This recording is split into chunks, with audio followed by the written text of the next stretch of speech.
விருதுநகர் மாவட்டத்தில் நேற்றுக்கு நடந்த வெடி விபத்தை பற்றி கண்டிப்பாக நீங்கள் எல்லாரும் கேள்விப்பட்டிருப்பீங்க. 25 அப்பாவி உயிர்களை நம்ம இழந்தோம். இதுக்கு பல்வேறு விதிமீறல்கள் தான் காரணம்னு சொன்னால் நம்புவீங்களா? ஆமாம், நேற்றுக்கு நடந்த இந்த வெடி விபத்து அப்படிங்கிறது ஞாயிற்றுக்கிழமை மத்தியானம் 3 to 3:15 அந்த டயத்தில் நடந்திருக்கு. அண்ட் பர்டிகுலராக ஞாயிற்றுக்கிழமை கடையை திறக்கிறதுக்கு, இந்த ஒரு தொழிற்சாலையை திறக்கிறதுக்கு அனுமதி கிடையாதான். இந்த குறிப்பிட்ட வனஜா ஃபயர் ஒர்க்ஸ் அப்படிங்கிற அந்த ஒரு ஃபயர் ஒர்க்ஸ், அந்த ஒரு நிறுவனம் பார்த்தீங்கன்னா குறிப்பிட்ட அந்த ஒரு இடத்துல 25, அது ஒரு லைசன்ஸ் நிறுவனம் தான், ஆனால் 25 பேர் தான் அந்த நேரத்தில் பணியமர்த்தி இருக்கணுமா.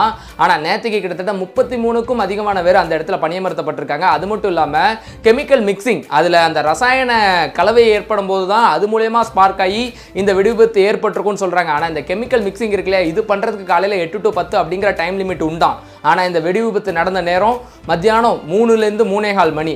அந்த நேரத்தில் அவங்க கெமிக்கல் மிக்சிங் பண்ணிட்டு இருந்தாங்க அப்படின்னா அதுவே ஒரு இல்லீகல் தான். அண்ட் அது மட்டும் இல்லாமல் ஆல்ரெடி நான் சொன்ன மாதிரி ஞாயிற்றுக்கிழமைகளில் அங்கே அந்த ஒரு இண்டஸ்ட்ரியை திறக்கிறதுக்கு அனுமதி கிடையாதான். ஆனால் அதையும் மீறி அனுமதிச்சிருக்காங்க. இந்த விபத்தை நீங்கள் பற்றி கேள்விப்பட்டிருப்பீங்க.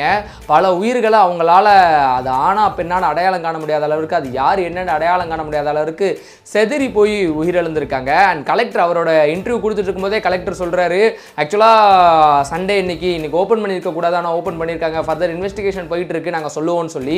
இதில் கொடுமை என்னன்னா, இப்படி விபத்து நடந்துருச்சுன்னு சொல்லி அந்த இடத்துக்கு ஆய்வுக்கு போனாங்க இல்லையா, அந்த ஆய்வில் அவங்க நின்றுட்டு இருக்கும் போதே திருப்பி 2வது பிளாஸ்ட்டும் அங்கே நடக்குது. அந்த 2வது பிளாஸ்ட்டில் கிட்டத்தட்ட காப்பாற்ற போனவங்களோட சேர்த்து 12 பேர் பார்த்தீங்கன்னா காயப்படுறாங்க. அவங்களும் மருத்துவமனைகளில் அனுமதிக்கப்படுறாங்க. கலெக்டர் அவங்கெல்லாம் ஓகே, சேஃபாக தான் இருக்காங்க. அண்ட் இந்த 25 பேர் தான் உயிரிழந்திருக்காங்க அப்படின்னு சொல்லி சொல்கிறாங்க.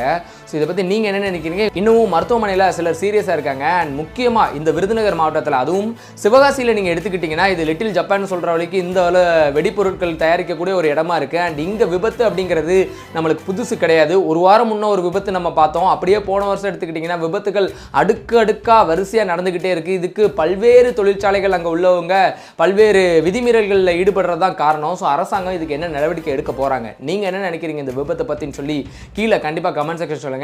அண்ட் உயிரிழந்த அந்த 25 பேரோட ஆன்மா சாந்தி அடைய நம்ம எல்லாரும் பிரார்த்திச்சுக்குவோம். வேற ஒரு வீடியோவில் பார்ப்போம். Thank you so much. டாடா பாய்.